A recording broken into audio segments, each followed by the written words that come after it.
up, YouTube? It is Melanie back with Melanie Loves Death Metal, and my new review that you guys all voted for is Malignant Altar, Realms of Exquisite Morbidity.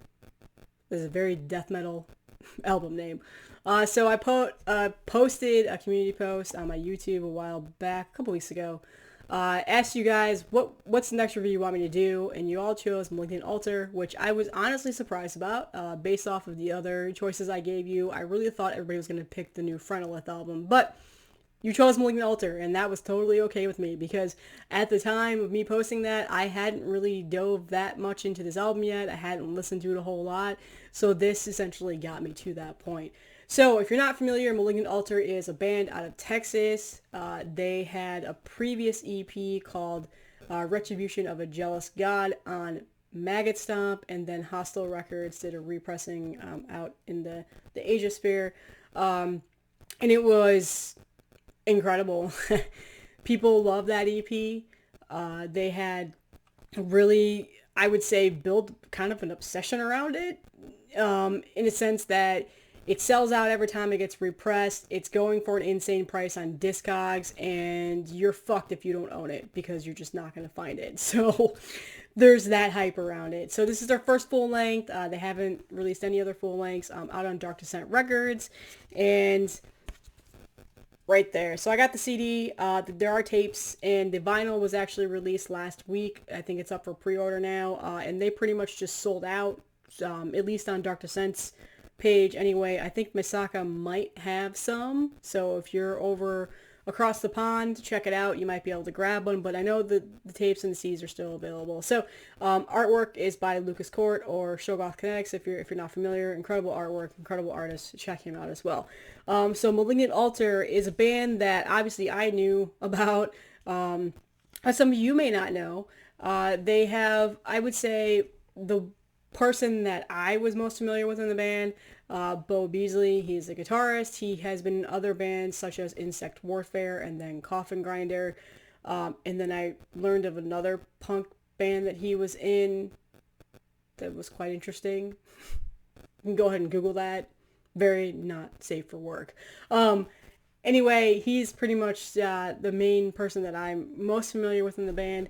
The other members are aligned with Necrofire, which is another great band. Church of Disgust, which is another band on Maggot Stomp, another awesome band.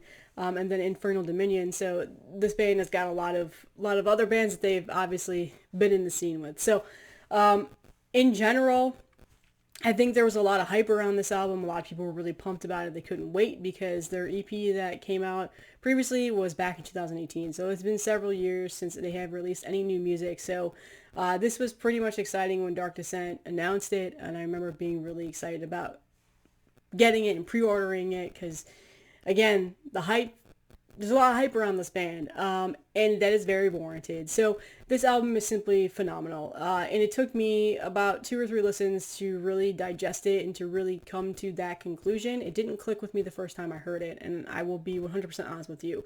I pretty much put it on, had it playing in the background when I was doing other things, didn't really pay much attention to it. It didn't grasp me right away. Took it out of the CD player, put something else in. It then didn't go back to it for several days later. And generally when stuff like that happens, I don't often go back and listen to that album for a very long time.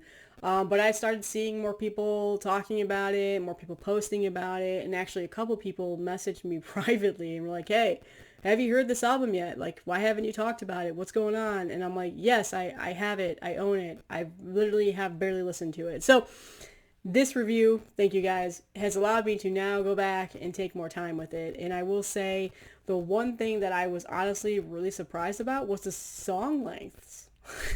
I don't know why. For some reason, I was surprised that, every single song on here, with the exception of the instrumental track, was more than 5 minutes long. And I wasn't, for whatever reason, that took me back. And I don't know why. It's not bad. I'm not saying it's bad at all. I prefer longer songs, and sometimes on death metal records you don't get that. I mean, you do, but you don't. I don't know. There's a lot of complexities to this album. Incredible musicianship, I will say that right now, but they do it without sacrificing the brutes. And you can tell that within the years of writing this, they have had a very big progression in terms of their songwriting and their sounds, and it's actually a very phenomenal record. The first song is very good, and I think it is a very strong album opener. It starts out with these, murky, eerie sounding bells that almost lead you to think that, is this a Death Doom record? Are we about to listen to a Death Doom record? And no, as soon as those bells go away, it starts to onslaught and pummel you with the riffs and chugs. And it goes through that, and there's definitely some like peaks and valleys on this album where it'll just be like an onslaught chugging and the riffage that is very Morbid Angel-esque riffage, I guess you could say. A little bit of inspiration there, I would assume, from the band. At times, it reminds me of listening to Incantation. I got some definitely Incantation vibes. But there's definitely some like, it goes up and it builds up and it gets just pummeling, and then it kind of goes back down and builds back up into more pummeling chugs on the album. And I really enjoy that because it's not just like a brutal onslaught for 5 minutes straight of just riffage and gutturals and stuff like that. Like, you can tell there's that songwriting layer there that they've progressed with. So that was the one thing that I absolutely really enjoyed about this album. The other thing that I absolutely really enjoyed about this album was the drumming. The drumming on here is phenomenal. This guy sounds like he's got 10 arms. I don't know. Drumming always is just, it's a very foreign instrument to me because I don't play it. I don't know how to play it. And I only know how to play guitar and bass and a couple of other instruments, but the drumming just sounds exhausting. And I don't know how you guys are not exhausted after playing all that music, but it's incredible. I don't know. You gotta have freaking muscles in those arms. I can't even explain it to you. It's got that snappy sound that I absolutely love about death metal drums. Not in the vein of the single Sugarbog, like ping snare that people, for whatever reason, hated. It's got just this really fast, snappy sound. I wish I could play it and not have to deal with the copyright bullshit, but you'll have to listen to it for yourself to understand what I'm saying. Those are simply phenomenal. There is an instrumental track on here. I don't know why. I could have dealt without it. It's very ambient. I don't know. Maybe it's like a little bit of a breather there on the album. I don't know. I tried to look and see if maybe the band called that out anywhere in any interviews or anything like that on what the meaning around it or anything. I wasn't able to find anything. I was a little bit surprised when I heard it. I didn't see on the back of, the CD that said instrumental. It literally says instrumental. It's the self-titled track, the album title track, I should say. I didn't see that it said instrumental, and I'm listening to this and I'm like, is this going somewhere? What's going on with this song here? And then it immediately went into Ceremonial Decapitator, which is one of my favorite songs on this album, along with the last song, Rite of Kraus. So there's that instrumental track in there. That's probably my only negative thing to say about the album, is I could have dealt without that, but whatever. That's a very minor thing. But in general, it's got the dark and murky death metal sound. It's got very good production quality, but not in the vein of sounding like it's just straight up computers. It's not like a polished thing there. Like, you can tell that they wanted to keep the grit in the sound, and they did a very good job of doing that. So again, they've got a very groove element to them. And again, that's what pretty much sold me on this album, because it's not just that, and I'm not saying this is bad in any way. I feel like whenever I call this out, people assume that I'm shitting on it. I'm not. It's not like the Knuckle Dragon Caveman death metal, just pummeling 3 minutes of brutes. No, like I said, they've got that peaks and valleys groove to them, and I absolutely love it. So it's a different type of death metal that I love, without sacrificing the brutes, because of course it's death metal, and it has to be brutal, right? Like, otherwise it's just prog.